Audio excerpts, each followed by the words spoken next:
Em nome do Pai, do Filho e do Espírito Santo. Amém.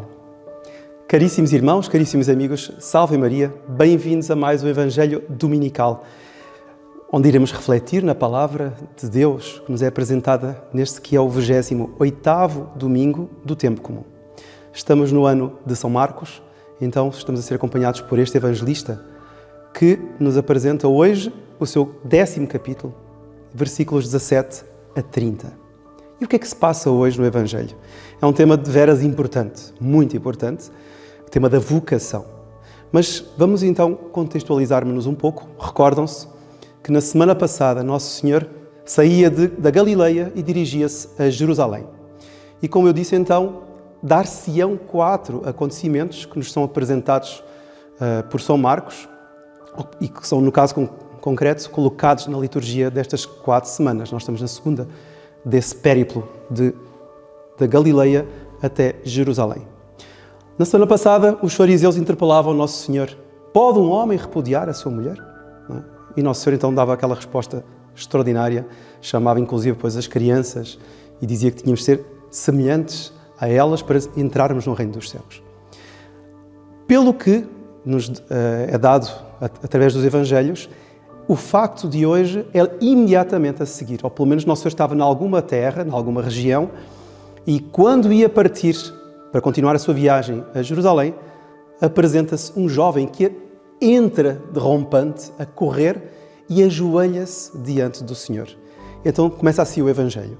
Naquele tempo ia Jesus pôr-se a caminho, quando um homem, no caso aqui, São Marcos diz que é um homem, São Mateus irá dizer que é um jovem, e realmente dá a entender isso. Vejam só o que é que vai dizer aqui. Quando um homem se aproximou a correr, ajoelhou-se diante dele e perguntou-lhe: bom mestre, que hei de fazer para alcançar a vida eterna? E Jesus respondeu: por que me chamas bom? Ninguém é bom senão Deus.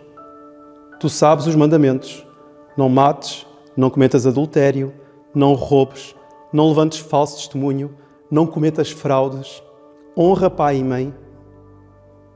E o homem disse a Jesus: mestre, tudo isso tenho eu cumprido desde a juventude. E Jesus olhou para ele com simpatia e respondeu: falta-te uma coisa. Vai vender o que tens, dá o dinheiro aos pobres e terás um tesouro no céu. Pô, extraordinário isto. Depois vem e segue-me. Mais extraordinário ainda, seguir a Nosso Senhor. Entretanto, continua o Evangelho, ouvindo estas palavras, anuviou-se-lhe o semblante e retirou-se pesaroso, porque era muito rico. Então, esta é a primeira parte deste Evangelho, caríssimos irmãos. Aliás, este Evangelho pode-se dividir em 3 partes. Esta primeira parte, o jovem rico, o homem rico, segundo São Marcos, que se apresenta diante de Nosso Senhor e que sai pesaroso no final desta pequena conversa. A segunda parte vai ser uma reflexão que Nosso Senhor irá fazer acerca do apego à riqueza.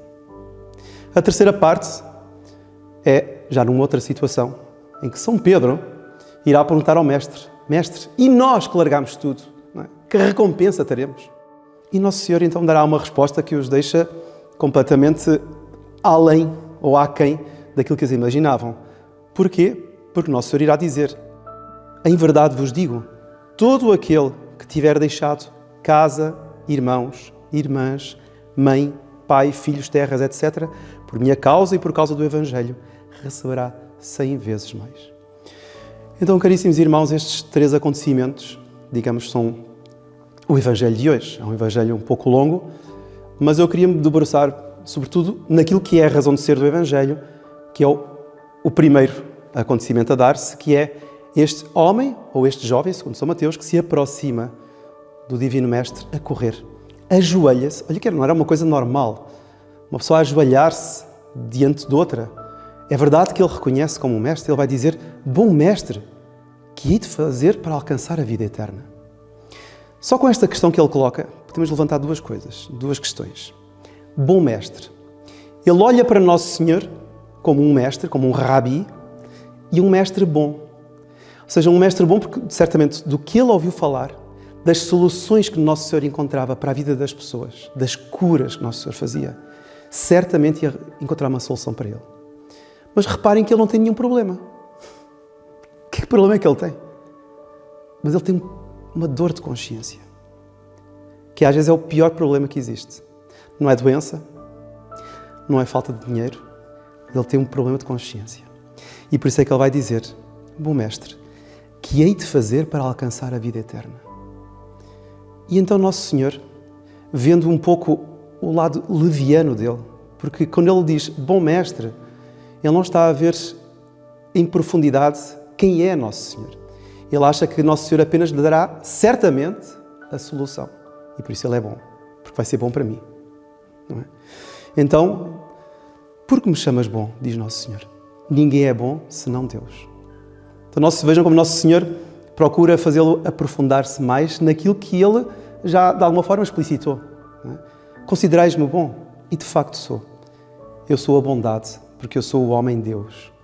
Não é? E Nosso Senhor tenta atraí-lo a esse lado maior daquela situação. Ele não está diante de um mestre como os outros. Não é? Ele não está diante de um rabi comum. Não é nenhum rabi de Jerusalém, nenhum fariseu. Ele é a bondade, é Deus, é o Messias, afinal, que este homem também esperava. E depois vejam como Nosso Senhor vai continuar a conversa, não perguntando se ele é bom também, digamos, se este jovem faz o bem, se não faz o bem.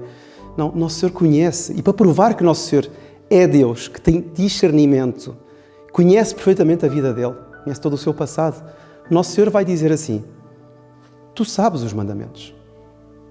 Não mates, não cometas adultério, não roubes, não levantes falso testemunho, não cometas fraudes, honra pai e mãe. É curioso, Nosso Senhor não pergunta, Nosso Senhor diz assim: tu sabes os mandamentos. Eu sei que tu sabes os mandamentos. Não é? E ele vai dizer: mestre, mas é tudo isso realmente eu tenho cumprido desde a minha juventude. Então vejam, este homem, ou este jovem, cumpria os mandamentos, sabia que era cumprindo os mandamentos, estava a ser agradável a Deus. Ele tinha tudo para estar tranquilo, com consciência tranquila. Mas a pergunta que ele faz não revela isso. Pelo contrário, não é? O que hei de fazer para alcançar a vida eterna? Ou seja, na cabeça deste jovem havia algo a mais a dar a Deus. Porque, digamos, o fundamento, não é? A base, ele já tinha, ele praticava os mandamentos. E então, Nosso Senhor, tendo ele dito que já cumpria tudo isso desde a juventude, olha com simpatia. Muito interessante, porque diz, no texto na Vulgata, diz dilexit eum.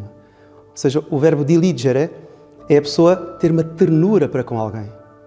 É amar, mas cheio de ternura, ter uma espécie de consonância. Ou seja, Nosso Senhor, né, vendo aquele jovem, e o jovem dizendo: eu procuro viver na graça, assim, não dizia assim com estas palavras, no fundo era isso, mas era isso que ele vivia. Procuro viver na graça de Deus, procuro ser agradável a Deus. Deus, Nosso Senhor, sentiu consonância de alma com ele. E por isso diz assim, que olhou para ele com simpatia. E respondeu-lhe: falta-te uma coisa. Vai vender o que tens, dá o dinheiro aos pobres e terás um tesouro no céu. Depois vem e segue-me. Então vejam, caríssimos irmãos, este homem está a ser convidado a algo mais. Ou seja, ele vai entregar, segundo o Nosso Senhor indica, os bens, vai vender tudo para dar aos pobres, ficará sem nada, né? Ficará pobre, ele também, mas é convidado a seguir a Nosso Senhor. Ou seja, que riqueza maior poderá ele receber. Agora, o que é que vai acontecer? Ele, como diz aqui o Evangelho, ouvindo estas palavras, anuviou-se-lhe o semblante, retirou-se pesaroso, porque era muito rico. Então, caríssimos irmãos, nós vemos aqui este momento trágico, em que um jovem, provavelmente um jovem, que tinha ânsias de agradar a Deus, tinha um desejo enorme no fundo do coração para agradar a Deus, e é convidado pelo próprio Filho de Deus, por Deus, Nosso Senhor, não é? Pelo Messias, para o modo como ele poderia realmente agradar a Deus, dar algo mais. Entretanto, ele recusa. Talvez ele fosse o 13º apóstolo. Talvez ele fosse um outro discípulo que iria acompanhar o Mestre nas suas lides, no seu trabalho, no seu apostolado, na sua evangelização, na Boa Nova. Entretanto, este homem recusou. Agora, recusou porquê? Porque ele tinha muitas riquezas. Não, o problema não foi esse. Vejam quando o Nosso Senhor diz assim: tu, jovem, sabes os mandamentos. Não mates, não cometas adultério, não roubes, não levantes falso testemunho, não cometas fraudes, honra pai e mãe. Tu sabes isso. Mas estes mandamentos tu praticas sem heroísmo. Porque, aliás, um biblista famoso, o Padre Lagrange, comenta isto. Estes mandamentos a pessoa pode praticar sem heroísmo. E sentia que no fundo da alma lhe faltava algo mais. Faltava-lhe o heroísmo. E o heroísmo dele era precisamente isto. É largar tudo e seguir a Nosso Senhor. Não é um mestre qualquer, não é um psicólogo qualquer. Era o divino mestre que lhe indicava a vocação que ele devia seguir. Então, Nosso Senhor, quando apresenta estes mandamentos aqui e diz que ele pratica, e ele realmente, eu faço isso desde a minha juventude. Vejam que Nosso Senhor não diz, por exemplo, Nosso Senhor não cita o primeiro mandamento. Tu amas a Deus acima de todas as coisas. Nosso Senhor não coloca nessa situação. Porque se Nosso Senhor tivesse feito essa pergunta, ele não poderia responder que sim. Já repararam nisso? Ou seja, Nosso Senhor perguntasse, amas a Deus sobre todas as coisas? Não amas? Ele ia titubear. Porque a pergunta que ele fez, na realidade, essa pergunta que eu hei de fazer para alcançar a vida eterna, era o peso de consciência que ele tinha por lhe faltar esse amor despretensioso a Deus. E então Nosso Senhor deixou-o à vontade.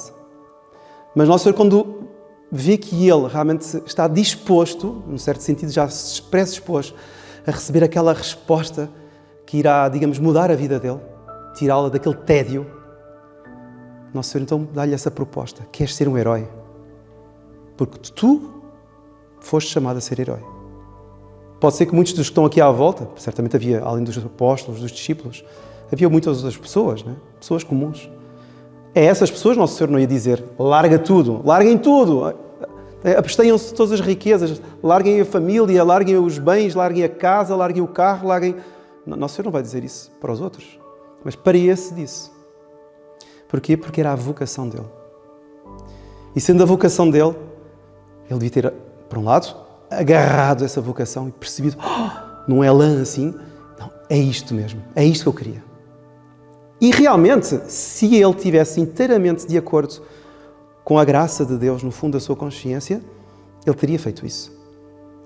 Mas Nosso Senhor aqui no fundo o que é que faz? Quebra um certo legalismo. O que é que significa isto? É que este jovem estava habituado a, no fundo, pensar assim, eu sou uma pessoa rica, não é? Eu sou uma pessoa que faz o bem, pratica os mandamentos, ou seja, eu estou de bem para com os homens e para com Deus. Para com os homens porque eu dou muitas esmolas, porque sou muito rico, não é? E estou bem para com Deus porque sou um homem ou um jovem que pratica os mandamentos. Entretanto, como é que eu terei certeza que irei para o céu? Eu tenho a certeza que irei para o céu porque eu pratico muita misericórdia. Eu dou muitas esmolas porque sou rico. Então, ele tinha um certo legalismo. Eu poderei ir mais para o céu, ou estarei mais condicionado a ir para o céu, quanto mais esmolas eu der. Ora, quando Nosso Senhor lhe diz, vende tudo o que tens, né? Dá aos pobres, ficarás pobre, mas terás um tesouro lá em cima, muitíssimo maior. Este homem que tinha esta, digamos, esta lógica dentro da cabeça, pensa assim, bom, se eu der todo o meu dinheiro aos pobres, como é que eu irei justificar diante de Deus que sou misericordioso e que sou bondoso? Não é? Eu não poderia mais justificar dessa forma. E realmente essa não era a forma correta. Porque o céu não se compra. Não é? O céu não se obtém através de um ganho qualquer e eu pago aqui, olha, quero uma entrada lá no céu. Não é como ir ao cinema. É que o céu obtém-se pela generosidade do coração, ou seja, pelo amor. E foi precisamente isso que faltou a este jovem. Ele tinha apego à riqueza Porque ele tinha criado, no fundo da sua alma, um modo de viver por onde ele se justificava a si mesmo. Ele achava que poderia ir para o céu se praticasse a esmola ao próximo. E então, ele no fundo ele tinha feito todo um establishment na sua alma por onde ele se tinha salvo a si mesmo. Porque tinha dinheiro. Porque o dinheiro é que o ajudava à salvação. Ora, a partir do momento em que Nosso Senhor lhe faz desapegar disso, ele fica atónito. Ele não estava à espera disso. E por isso é que hoje a leitura nos apresenta, a segunda leitura, a Carta aos Hebreus, este trecho extraordinário que diz que a palavra de Deus é mais penetrante que uma espada de 2 gumes. Porque realmente esta palavra de Nosso Senhor, esta exigência, que não era uma, digamos assim, uma imposição, não era. Era a vocação dele. Mas naquele momento ele recusou. Vejam que na Vulgata, é muito interessante, diz que este jovem, qui contristatus in verbo maerens erat. Ou seja, ele ficou contristado, ficou pesaroso, ficou abatido in verbo. Ou seja, pela palavra. Foi aquela palavra penetrante que entrou dentro do âmago da alma dele e lhe fez ver: tu tens uma vocação altíssima. A tua vocação não é uma vocação comum. Tu agora estás diante deste dilema. Ou te desapegas disso, que é lícito. Não és nenhum monstro, nenhum criminoso por ter essas riquezas. São inteiramente lícitas. Mas a pergunta que tu fizeste, essa pergunta que tu fizeste para alcançar o reino dos céus, demonstra que tu estás à espera de algo mais. E é isso mesmo, meu jovem, que é isso mesmo que eu hoje te proponho. Esse algo mais é a perfeição e é o heroísmo. Então vejam como Nosso Senhor, com uma palavra tão simples, não é? Vai até ao fundo do problema daquela alma. Porque no fundo a pergunta que ele faz, não é? Era uma pergunta que era uma invasão. Ele queria justificar a posição dele, queria justificar a vida dele, mas sentia um ardor aqui dentro que não o deixava descansado. E Nosso Senhor, uma resposta tão simples, dá-lhe esta solução, que era nada mais, nada menos do que dava-lhe a sua vocação. Ou seja, tu, meu jovem, fostes chamado a isto. Incrível. Então, caríssimos irmãos, nós temos neste Evangelho uma coisa lindíssima, que é a vocação de cada um de nós. Claro que nós não somos, a maior parte, chamados a dar tudo, não, os bens todos, a dar a vida até, sermos mártires. Não somos chamados a isso. Mas cada um de nós, quando se pensa, eu já dou tudo a Deus, não é? Eu já rezo aqui o meu terço, eu já vou à minha missa, à minha missinha, às vezes é como dizem, eu já dou as minhas esmolinhas, eu já dou. Nosso Senhor pede mais. Pode ser que não peça tanto como este jovem, não é verdade? Porque isto aqui foi... Mas era a vocação dele. Porque Nosso Senhor, ao exigir isto dele, no fundo está a chamá-lo e estava-lhe a dar a graça para ele ser fiel. Mas ele não foi fiel à graça.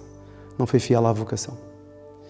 Então, eu acho que, caríssimos irmãos, o que nos dá propriamente a chave para entendermos este ponto, este Evangelho, é a primeira leitura.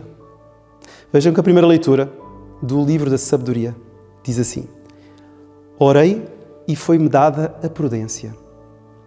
Implorei e veio a mim o espírito de sabedoria. Então, curioso como ele une, digamos, praticamente num grau de igualdade, a sabedoria com a prudência. E a prudência aqui é algo que se aplica a este jovem.